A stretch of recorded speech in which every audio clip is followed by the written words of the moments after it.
Hello everyone, welcome to Study Tube. मैंने आपसे पूछा था कि क्या आप चाहते हैं सामान्य विज्ञान के सवालों का डिस्कशन करना जो पूछे गए थे रेलवे परीक्षा 2018 में ग्रुप डी के अंदर। बहुत सारे आपके कमेंट्स आए, आप लोग भी चाहते हैं कि इस सीरीज़ को मैं स्टार्ट करूं, तो फाइनली मैं ये सीरीज़ स्टार्ट कर रहा हूं और ये है हमारे इस सीरीज़ का पहला वीडियो। इस सीरीज में हम लोग 3000 सवालों का डिस्कशन करेंगे। ये सारे होंगे जनरल साइंस के। ग्रुप डी की जो परीक्षा हुई थी 2018 में, उनमें एक शिफ्ट में 25 सवाल पूछे जाते थे सामान्य विज्ञान से। तो 3000 MCQs पूछे गए हैं। 3000 से थोड़ा ज़्यादा या कम हो सकता है, एग्जैक्ट नहीं है, कुछ ऊपर नीचे हो सकते हैं। तो इन सारे ही सवालों का हम लोग डिस्कशन करेंगे। याद रखना, ये सारे ही सवाल जो है आरआरबी ग्रुप डी 2018 में पूछे जा चुके हैं, तो बहुत महत्व रखता है ये सारे सवाल। लेटेस्ट एग्जामिनेशन में पूछे गए हैं और आने वाले परीक्षा में तो आप समझ सकते हो कि कितना ज़्यादा महत्वपूर्ण ये सीरीज है और इतना फ़ायदा मिलेगा ना आपको यहाँ से। 3000 सवाल बहुत होते हैं और ये सारे ही 3000 MCQs हम लोग कवर करेंगे। एक वीडियो में मैं 25 सवाल लेकर के आऊँगा। आपके परीक्षा में भी समय है, जब तक आपकी परीक्षा आएंगी तब तक मैं इसको कवर करवा दूंगा। पूरा मैं ये ट्राई करूंगा कि डेली मैं आपको एक वीडियो दूं इस सीरीज का। अब देखो, आप में से जो ये बोलते हैं पहले NCERT वाले सीरीज खत्म करवा दीजिए। देखो, NCERT वाले सीरीज पे कोई फ़र्क नहीं पड़ेगा इस वाले सीरीज से। आप सब जानते हो, जिन्होंने भी PDF बाई किया हुआ है, आप सब जानते हो कि ये सारे जो सवाल मैं आपको करवाने वाला हूँ ये ऑलरेडी टाइप्ड है, यानी कि पहले से पूछा हुआ सवाल है। मैं आपको दिखाता हूँ कि मैं जो आपको सवाल करवाने वाला हूँ ये आपको इस वाले PDF में मिल जाएगा। और ये देखो, 3000 सामान्य विज्ञान, ये वॉल्यूम 1 है, ये वॉल्यूम 2 है, ये वॉल्यूम 3 है। तो ये सारे जो सवाल मैं आपको करवाने वाला हूँ ये इन 3 वॉल्यूम से होंगे। मैं स्टार्ट कर रहा हूँ पहले वॉल्यूम से।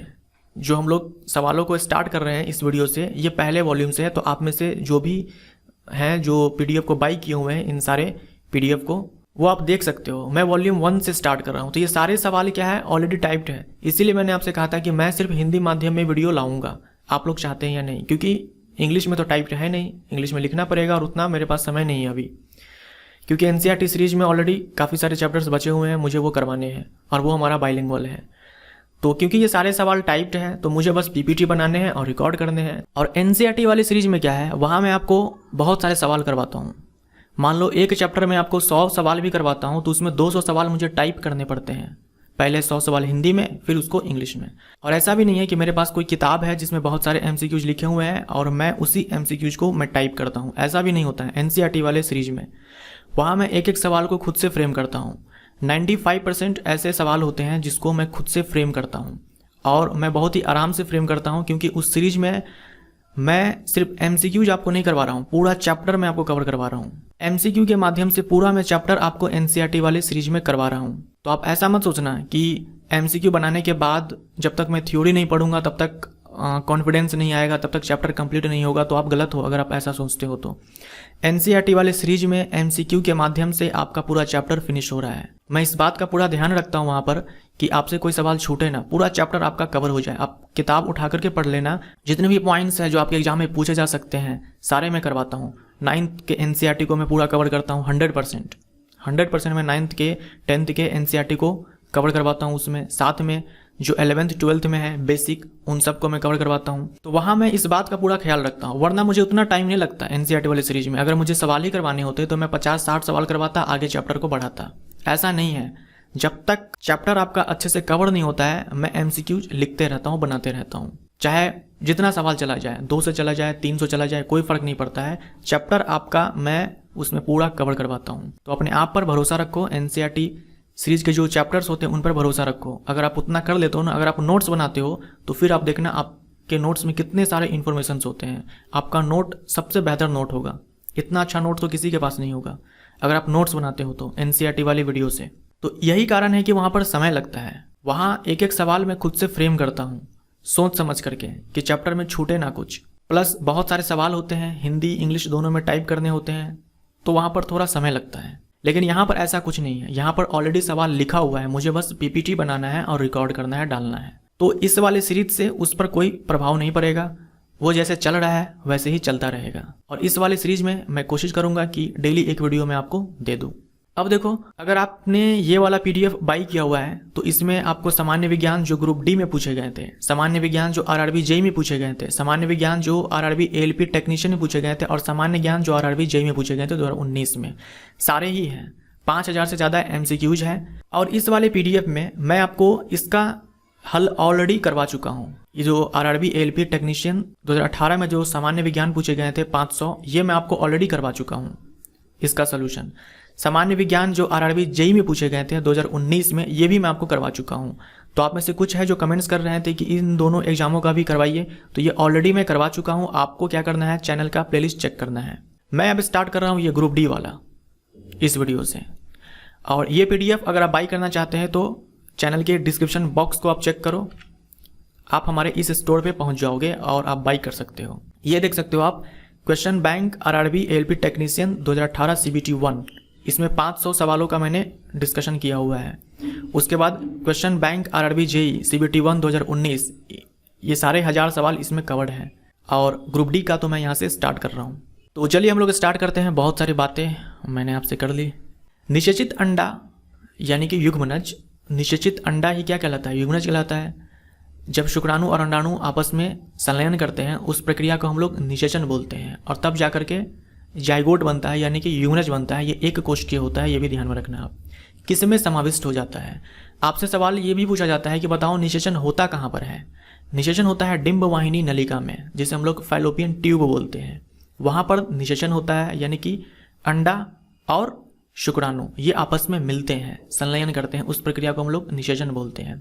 तब जाकर के युग्मनज बनता है और यही युग्मनज गर्भाशय में जाकर के समाविष्ट हो जाता है, और तब हम बोलते हैं कि जो महिला है वो गर्भवती हो चुकी है, प्रेग्नेंट हो चुकी है। निम्नलिखित में से कौन से तत्व का रासायनिक प्रतीक लैटिन नाम से लिया गया है। मैक्सिमम जो एलिमेंट्स हैं उनका जो सिंबल है वो इंग्लिश नेम से लिया गया है, अंग्रेजी नाम से लिया गया है। लेकिन कुछ ऐसे तत्व हैं जिनका जो प्रतीक है, रासायनिक प्रतीक, वो लैटिन नाम से लिया गया है। जैसे मैं यहाँ पर देख लो, मैंने यहाँ पर लिख दिया हुआ है, ये सारे ध्यान में रखना आप। कॉपर का जो Cu है ये क्यूपरम से लिया गया है, गोल्ड का Au ऑरम से लिया गया है, सिल्वर का Ag अर्जेंटम से लिया गया है, आयरन का Fe फेरम से लिया गया है, और यही आपका आंसर है यहाँ पर डी। लेड का Pb प्लम्बम से लिया गया है, पोटेशियम का K कैलियम से, सोडियम का Na नाइट्रियम से, टीन का Sn स्टेनम से, मरकरी का Hg हाइड्राजीरम से, और एंटीमनी का Sb स्टिबनम से। तो ये सारे कुछ ऐसे तत्व हैं जिनका रासायनिक प्रतीक उनके अंग्रेजी नाम से नहीं, लैटिन नाम से लिया गया है।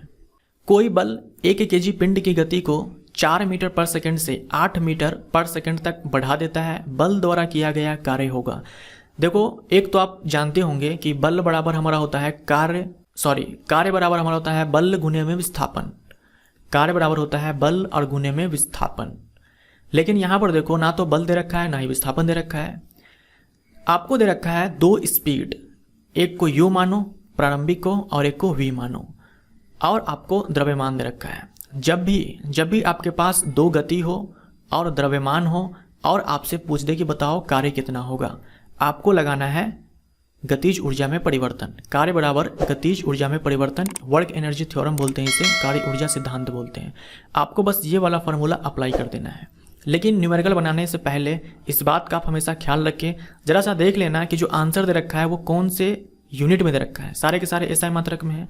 तो जब आप सवाल बनाना स्टार्ट करोगे और जब वैल्यू फॉर्मूले में पुट करोगे तो इस बात का आप हमेशा ध्यान में रखना कि जो वैल्यू दे रखा है आपको वो SI मात्रक में होनी चाहिए।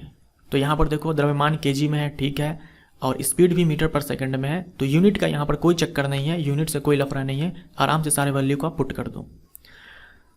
तो हमसे कार्य पूछा गया है, तो कार्य बराबर हो जाएगा गतिज ऊर्जा में परिवर्तन, यानी बाद में गतिज ऊर्जा कितना हो गया, पहले कितना था, उसी का आपको डिफरेंस बताना है।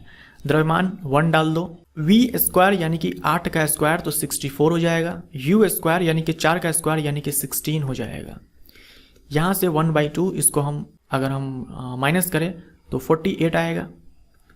यहाँ से 24 जूल, 24 जूल हमारा राइट आंसर हो जाएगा। कार्य का SI मात्रक जूल होता है। किसी वस्तु पर कार्य करने वाले गुरुत्व बल को डैश के रूप में जाना जाता है। देखो, पृथ्वी हर एक वस्तु को अपनी केंद्र की ओर खींचती है, वो बल होता है गुरुत्वाकर्षण बल, ग्रेविटेशनल फोर्स। लेकिन पृथ्वी के केस में हम इस ग्रेविटेशनल फोर्स को एक स्पेशल नाम देते हैं, गुरुत्व बल या सिंपली ग्रेविटी। तो गुरुत्व बल ही हमारा भार कहलाता है। जो गुरुत्व बल होता है ना, वो भार कहलाता है। भौतिकी के अंदर भार का अलग मतलब होता है, द्रव्यमान का अलग मतलब होता है। इस बात को आप ध्यान में रखना। भार ये गुरुत्वाकर्षण बल है जो पृथ्वी लगाती है किसी वस्तु पर अपनी केंद्र की ओर, और इसका मात्रक न्यूटन होगा क्योंकि ये तो बल है। द्रव्यमान ये अदिश राशि है जबकि भार सदिश राशि है। द्रव्यमान अदिश राशि है, इसका एसआई मात्रक किलोग्राम होता है, केजी होता है। तो द्रव्यमान ये अलग चीज है, भार ये अलग चीज है भौतिकी के अंदर। जब कोई वस्तु वृत्तीय पथ पर गति करती है तो घूर्णन करती हुई वस्तु पर केंद्र की ओर लगने वाला बल कहलाता है। देखो कोई भी वस्तु हो अगर वो वृत्तीय पाथ पर घूम रहा है तब उस पर एक बल लगता है उसके केंद्र की ओर। जो भी वृत्तीय पाथ पर वो घूम रहा है उसका एक सेंटर होगा, केंद्र होगा, उस केंद्र की ओर एक बल लगता है जिसे हम लोग बोलते हैं अभिकेंद्रीय बल, इंग्लिश में सेंट्रीपिटल फोर्स बोलते हैं। जब तक वस्तु पर यह अभिकेंद्रीय बल काम नहीं करेगा वस्तु वृत्तीय पथ पर घूम ही नहीं पाएगा। जैसे एक सैटेलाइट है, पृथ्वी के चारों तरफ चक्कर लगा रहा है, वहां पर भी अभिकेंद्रीय बल काम कर रहा है, तभी जाकर के वो घूम पा रहा है पृथ्वी के चारों तरफ। सीधा सा ध्यान रखो कि वृत्तीय पथ पर घूमना है तो सेंट्रीपिटल फोर्स उस पर लगेगा ही लगेगा, क्योंकि यह बल है, सदिश राशि है, और इस बल का जो दिशा होगा ना वो इस वृत्तीय पथ के केंद्र की ओर होगा।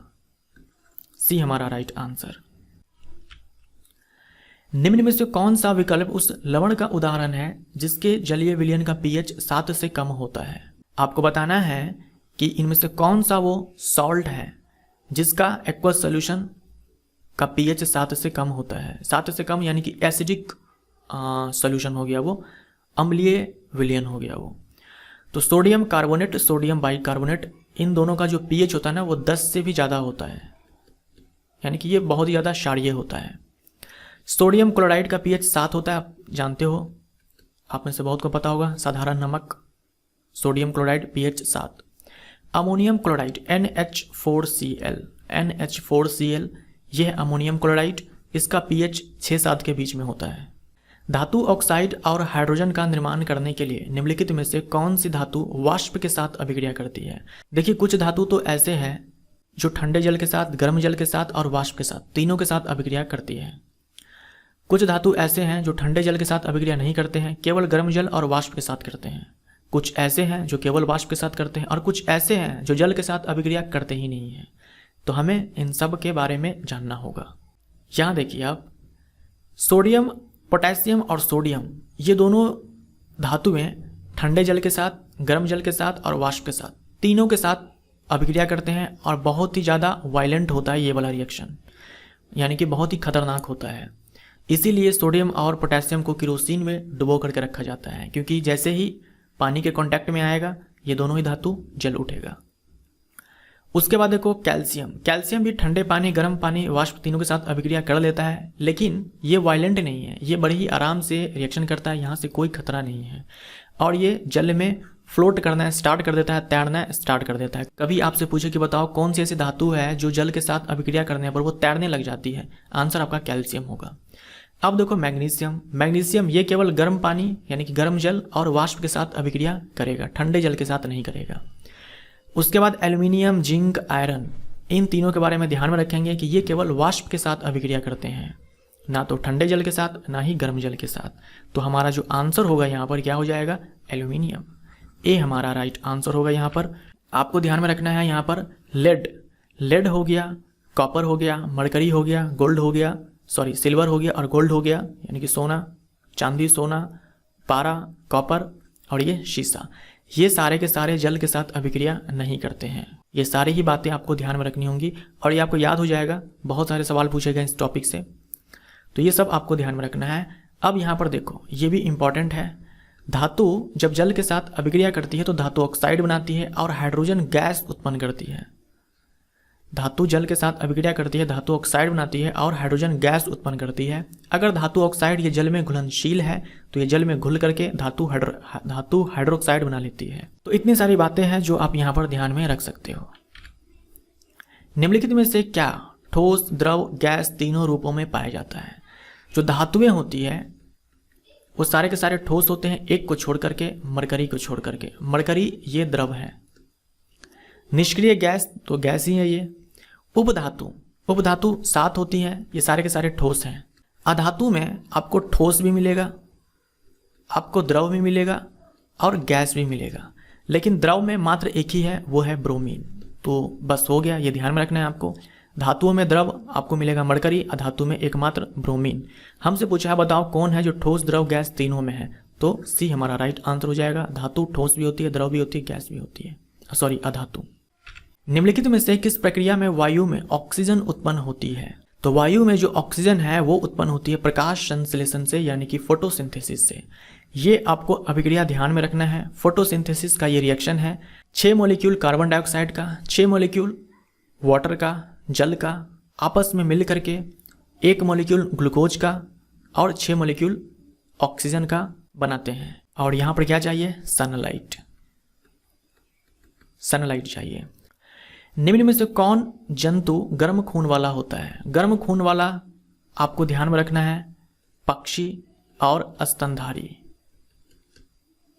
ये दोनों गर्म खून वाले जंतु हैं। इसके अलावा मत्स्य यानी कि मछली, उभयचर और सरीसृप, ये सारे होते हैं ठंडे खून वाले। तो हमारा आंसर यहाँ पर क्या हो जाएगा? गर्म खून वाले हैं तो कबूतर हमारा राइट आंसर हो जाएगा। ये पक्षी वर्ग के अंदर कबूतर आएगी। तो पक्षी और स्तनधारी ये गर्म खून वाले होते हैं। जो गर्म खून वाले जंतु होते हैं ना, उसे हम समतापी बोलते हैं। समतापी यानी कि इनका जो बॉडी टेम्परेचर होगा वो समान रहने वाला है। वातावरण के तापमान के अनुसार ये अपने शरीर के तापमान को नहीं बदल सकते हैं। जैसे हम लोग हैं, बाहर का तापमान चाहे जो भी रहे, हमारे बॉडी का टेम्परेचर, इंटरनल बॉडी का टेम्परेचर 37 डिग्री सेल्सियस नॉर्मल यही होता है। बाहर का टेम्परेचर कुछ भी रहे, ठंडा रहे, गर्म रहे, कोई फर्क नहीं पड़ता। लेकिन जो ठंडे खून वाले जंतु होते हैं ना, वो अपने वातावरण के तापमान के अनुसार अपने शरीर के तापमान को बदल लेते हैं। पूरे जंतु जगत में सबसे ज़्यादा जो बॉडी का टेम्परेचर होता है ये पक्षियों के पास होता है। आधुनिक आवर्त सारणी में कौन से समूह के तत्वों का बाहरी कोश पूर्ण होता है? बाहरी कोश पूर्ण का मतलब ये होता है कि बाह्यतम कक्षा में 8 इलेक्ट्रॉन, बाह्यतम कोश में 8 इलेक्ट्रॉन। तो ग्रुप नंबर 16 के जो तत्व होते हैं उनके बाह्यतम कोश में 6 इलेक्ट्रॉन होते हैं। समूह 17 के जो तत्व होते हैं उनके बाह्यतम कोश में 7 इलेक्ट्रॉन होते हैं। समूह 18 के जो तत्व होते हैं उनके बाह्यतम कोश में 8 इलेक्ट्रॉन होते हैं। और 15 समूह वाले तत्व के बाह्यतम कोश में 5 इलेक्ट्रॉन होते हैं, यानी उनके परमाणु के बाह्यतम कोश में 5 इलेक्ट्रॉन होते हैं। हमारा आंसर यहाँ पर सी हो जाएगा, क्योंकि इनके बाह्यतम कोश में 8 इलेक्ट्रॉन होते हैं। साधारणतः विद्युत धनात्मक तत्व की संयोजकता होती है। संयोजकता क्या होती है? किसी भी परमाणु को अपने बाह्यतम कोश में 8 इलेक्ट्रॉन पूरे करने के लिए जितने इलेक्ट्रॉन का त्याग करना पड़ता है या जितने इलेक्ट्रॉन को ग्रहण करना पड़ता है, उसी को हम लोग संयोजकता बोलते हैं। तो विद्युत धनात्मक तत्व होते हैं धातुएं, और इनके बाह्यतम कोश में 1 इलेक्ट्रॉन, 2 इलेक्ट्रॉन, 3 इलेक्ट्रॉन होते हैं, या तो 1 या तो 2 या तो 3। जैसे यहाँ देखो, सोडियम, मैग्नीशियम और एल्यूमिनियम। सोडियम का परमाणु संख्या 11, इसका 12, इसका 13। अगर हम विन्यास लिखें, इलेक्ट्रॉनिक विन्यास 281, 282, 283। अब देखो, सोडियम भी चाहता है कि इसके बाह्यतम कोश में 8 इलेक्ट्रॉन पूरे हो जाए। ये क्या कर सकता है? या तो 1 इलेक्ट्रॉन को ये दान दे दे, त्याग दे, या फिर 7 इलेक्ट्रॉन किसी से ले ले। 7 इलेक्ट्रॉन इसको कोई नहीं देने वाला, तो ये 1 इलेक्ट्रॉन को निकाल देगा अपने से और इसका इलेक्ट्रॉनिक विन्यास 2-8 हो जाएगा। ऐसे में क्या होगा, क्योंकि 1 इलेक्ट्रॉन छोड़ करके जाएगा तो यहाँ पर 1 प्लस चार्ज आएगा इसके ऊपर। मैग्नीशियम ये 2 इलेक्ट्रॉन का त्याग करेगा और अपने ऊपर 2 प्लस चार्ज लाएगा। एल्यूमिनियम 3 इलेक्ट्रॉन का त्याग करेगा और अपने ऊपर 3 प्लस चार्ज लाएगा। तो यहाँ पर आपने क्या देखा, ये 1 इलेक्ट्रॉन का त्याग किया, ये 2 इलेक्ट्रॉन का त्याग किया, ये 3 इलेक्ट्रॉन का त्याग किया। तो हम बोल सकते हैं कि इसका जो वैलेंसी है 1 होगा, इसका 2 होगा और इसका 3 होगा। तो विद्युत धनात्मक तत्व ये धातुएं होती है, ये आप ध्यान में रखना। और इसकी संयोजकता 1, 2, 3 होती है, या तो 1 या तो 2 या तो 3। और विद्युत ऋणात्मक तत्व ये अधातुएं होती है, नॉन मेटल्स ये विद्युत ऋणात्मक तत्व होती है, और इनकी भी संयोजकता 1, 2, 3 होती है, क्योंकि इनके बाह्यतम कोश में आपको मिलेगा 5 इलेक्ट्रॉन, 6 इलेक्ट्रॉन, 7 इलेक्ट्रॉन। तो 8 बाह्यतम कोश में पूरे करने हैं, तो ये 3 लेगा, ये 2 लेगा और ये 1 लेगा। तो यहाँ भी देख सकते हो संयोजकता 1, 2, 3। सवाल आई थिंक ये होना चाहिए था यहाँ पर कि कितने संयोजी इलेक्ट्रॉन होंगे। अगर संयोजी इलेक्ट्रॉन होता यहाँ पर तब आंसर अलग अलग आता। अगर संयोजी इलेक्ट्रॉन होता तो विद्युत धनात्मक तत्व के केस में तो यही आंसर होता 1, 2, 3। लेकिन विद्युत ऋणात्मक के केस में हमारा आंसर होता 5 इलेक्ट्रॉन, 6 इलेक्ट्रॉन, 7 इलेक्ट्रॉन। ये संयोजी इलेक्ट्रॉन हो जाता। लेकिन यहाँ संयोजकता पूछा है तो आंसर हमारा विद्युत धनात्मक के लिए और ऋणात्मक के लिए सेम ही रहेगा। लेकिन यहाँ पर ये चीज़ ध्यान में रखना आप कि विद्युत धनात्मक तत्व बोले तो धातु और विद्युत ऋणात्मक तत्व बोले तो अधातु। क्योंकि अधातु जब इलेक्ट्रॉन को ग्रहण करेगा अपने बाह्यतम कोश में 8 इलेक्ट्रॉन पूरे करने के लिए तो उसके ऊपर माइनस चार्ज आएगा, और यहाँ पर देखो त्याग किया है तो प्लस चार्ज आया है। पृथ्वी का द्रव्यमान है 6 गुणे 10⁻24 kg। ध्यान में रखना 6 गुणे 10⁻24 kg, और कभी त्रिज्या पूछ दे तो 6400 किलोमीटर, 6400 किलोमीटर, 6400 किलोमीटर, और द्रव्यमान 6 गुणे 10⁻24 किलोग्राम। निम्नलिखित में से किस माध्यम में ध्वनि की गति सर्वाधिक होती है? ध्वनि तरंगे सबसे तेज चलती है ठोस में, उससे कम द्रव में, और सबसे कम चलती है गैस में। ध्वनि तरंगे कभी भी निर्वात में नहीं चलती। लाइट वेव, प्रकाश तरंगे ये निर्वात में चलती है, लेकिन ध्वनि तरंगे नहीं चलती है निर्वात में। ध्यान में रखिएगा। हमसे पूछा है ध्वनि की गति सर्वाधिक होती है, आंसर हमारा ठोस हो जाएगा। भौतिक विज्ञान में किए गए कार्य को परिभाषित किया जाता है। ये जो सवाल है ना, ये इग्नोर कर दिया गया है सारे ही कैंडिडेट्स के लिए। इसके पीछे कारण ये है कि इसका कोई भी आंसर सही नहीं है। हमसे पूछा है भौतिक विज्ञान में कार्य को परिभाषित किया जाता है, तो पहला विकल्प है किसी वस्तु पर कार्यान्वित बल, यानी कार्य करने वाला बल जो वस्तु को विस्थापित न कर पाता है के द्वारा। तो यहाँ पर ये जो न लिखा हुआ है ना, इसी के कारण इसका आंसर ए नहीं होगा। अगर हम यहाँ पर ये काट दे तब हमारा आंसर ए हो जाता, लेकिन यहाँ पर न लिखा हुआ है। देखो भौतिक विज्ञान में कार्य हमेशा एक बल करता है, और बल तो तभी कार्य करेगा जब वस्तु विस्थापित होगा, अदरवाइज वो कार्य नहीं करेगा। तो वस्तु विस्थापित होनी चाहिए, और यहाँ पर लिखा है न कर पाता है, इसीलिए हमारा ये भी आंसर नहीं होगा। और यहाँ है विस्थापित वस्तु द्वारा। केवल विस्थापित वस्तु द्वारा हम कार्य को परिभाषित नहीं कर सकते हैं, और केवल बल द्वारा भी हम लोग कार्य को परिभाषित नहीं कर सकते हैं, इसीलिए यहाँ पर कोई आंसर नहीं होगा। अगर यहाँ पर ये हम काट दे तो हमारा आंसर ए हो जाएगा। तो जिन्होंने भी PDF बाई किया हुआ है यहाँ पर आप करेक्ट कर लेना, अगर आंसर उसमें कुछ और दे रखा है तो। ये आंसर इनमें से कोई नहीं होगा, सारे के लिए ये इग्नोर कर दिया गया है इस सवाल को। एक सुचालक का प्रतिरोध निम्न में से किस कारक पर निर्भर नहीं करता है? सुचालक का प्रतिरोध होता है R = ρL/A। ये फॉर्मूला आपको ध्यान में रखना है।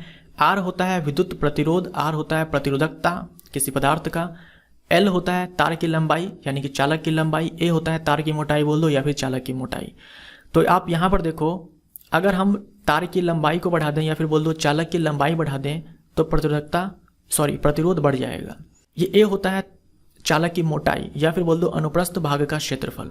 अगर हम A बढ़ा दें तो प्रतिरोध घट जाएगा, क्योंकि उल्टा रिलेशन है ना, देख सकते हो आप, उल्टा रिलेशन है ये। अगर हम प्रतिरोधकता बढ़ा दें यानी कि ये रो, ये हम बढ़ा दें तो भी विद्युत प्रतिरोध बढ़ जाने वाला है। तो इन सारे चीज़ों पर डिपेंड करता है प्रतिरोध, लेकिन दाब पर डिपेंड नहीं करता है। तो सी हमारा राइट आंसर हो जाएगा। तो किसके साथ क्या रिलेशन है ये भी आप ध्यान में रखो। प्रतिरोध का ऐसा मात्रक ओम होता है। धावन सोडा के एक अणु में पानी के कितने अणु उपस्थित होते हैं? इंपॉर्टेंट है ये सारे के सारे फॉर्मूले हैं।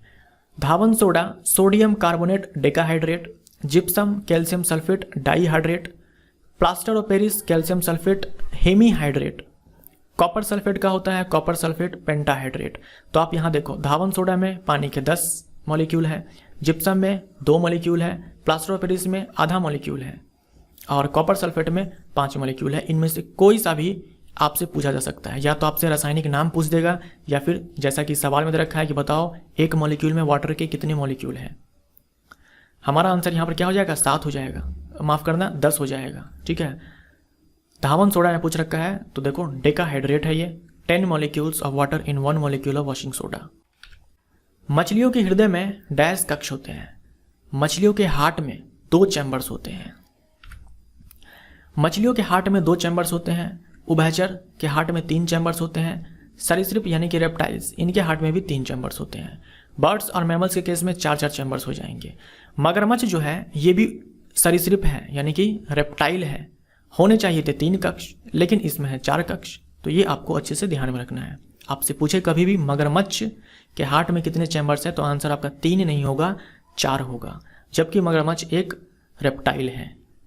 किसी तत्व के समस्थानिक की द्रव्यमान संख्या 298 है। द्रव्यमान संख्या का हम लोग ए से डिनोट करते हैं। यदि इसके नाभिक में 189 न्यूट्रॉन है, 189 न्यूट्रॉन को हम लोग सिंपली स्मॉल n से डिनोट कर देते हैं। परमाणु संख्या कितनी होगी, परमाणु संख्या को हम लोग z से डिनोट करते हैं।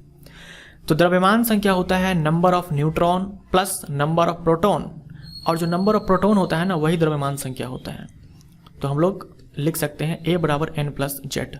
हमसे परमाणु संख्या बोल रखा है, तो कुछ करना ही नहीं है। यहाँ पर a में से n को माइनस कर देना है।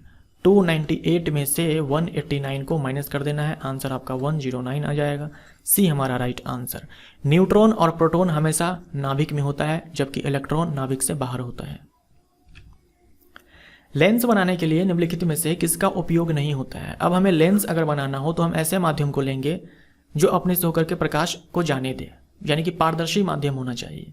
क्या मिट्टी पारदर्शी माध्यम है? नहीं। सी हमारा राइट आंसर। धातु के किस गुण के कारण उनके पत्थर बनाने में आसानी होती है? धातु आघात वर्धनीय होती है, यानी उन पर आप चाहे जितना आघात कर दो वो जल्दी टूटती नहीं है। वो पतली चादर के रूप में बदल जाएगी लेकिन जल्दी टूटेगी नहीं। तो ये आघात वर्धनीयता होता है, मैलिबिलिटी।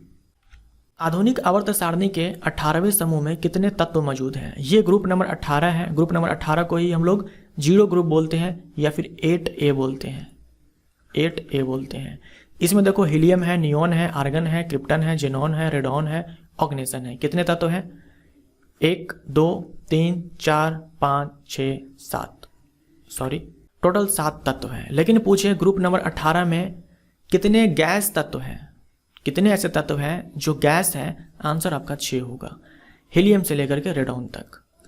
पूछे कितने गैस तत्व है तो आंसर 6 होगा। पूछे कितने तत्व है तो आंसर आपका 7 होगा, क्योंकि ऑर्गेनेसन ये गैस नहीं है। इनके बारे में अभी कोई कंफर्मेशन नहीं है, ये ध्यान में रखो। धातुओं की विद्युत प्रतिरोधकता का सही क्रम चुनें। थोड़ी देर पहले हम लोगों ने देखा कि जो रो है अगर वो बढ़ता है तो प्रतिरोध भी बढ़ जाता है, रेजिस्टिविटी अगर बढ़ता है तो रेजिस्टेंस भी बढ़ जाता है। आप जानते होंगे जो चांदी है, जो सिल्वर धातु है, ये विद्युत का सबसे अच्छा चालक होता है। सिल्वर, चांदी, ये विद्युत का सबसे अच्छा चालक होता है।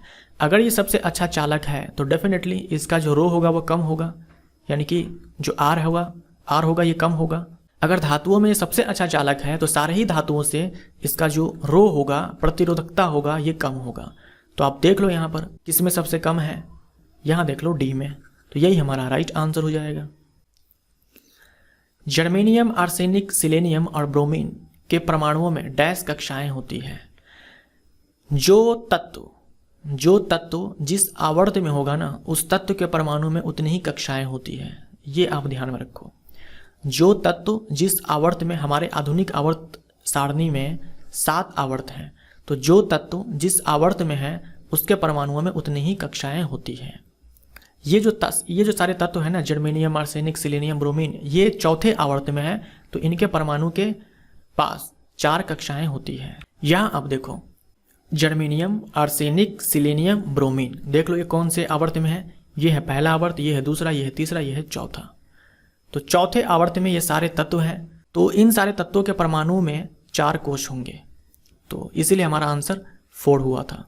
तो कम से कम आवर्त 4 तक आपको याद रहना चाहिए तत्व आवर्त वाइज। जैसे पहले आवर्त में हाइड्रोजन और हीलियम है, दूसरे आवर्त में lithium, beryllium, boron, carbon, nitrogen, oxygen, fluorine, neon. इस तरीके से आपको 4 आवर्त तक तत्वों के नाम याद होने चाहिए, तभी जाकर के आप इस तरह के सवालों को बना पाओगे। वरना क्या है, इलेक्ट्रॉनिक विन्यास लिखना पड़ेगा। लेकिन इलेक्ट्रॉनिक विन्यास भी आप तब लिख पाओगे जब आपको परमाणु संख्या पता होगा। तो उससे बेहतर है, इन सारे तत्वों के परमाणु संख्या याद करने से बेहतर है कि आप आवर्त वाइज ये सारे तत्वों के नाम याद कर लो। किसी परमाणु का उप परमाणु कण नहीं है। उप परमाणु कण बोलने का मतलब ये हुआ कि परमाणु के अंदर, एटम के अंदर, सब एटम पार्टिकल्स। तो एटम के अंदर इलेक्ट्रॉन होता है, प्रोटॉन होता है, न्यूट्रॉन होता है। एटम के अंदर इलेक्ट्रॉन होता है, प्रोटॉन होता है, न्यूट्रॉन होता है। लेकिन न्यूट्रॉन और प्रोटॉन ये नाभिक में होता है और इलेक्ट्रॉन नाभिक के बाहर होता है। तो ये सारे के सारे सब एटॉमिक पार्टिकल्स कहलाते हैं, इलेक्ट्रॉन, प्रोटॉन और न्यूट्रॉन। जिनोन हमारा राइट आंसर हो जाएगा, ये एटॉमिक पार्टिकल नहीं है। तो ये हमारा पहला पार्ट इस सीरीज का यहाँ पर समाप्त होता है। वीडियो आपको कैसा लगा कमेंट करके जरूर बताना, अच्छा लगा तो लाइक करके जरूर जाना। मिलते हैं अगले पार्ट में। Thank you so much.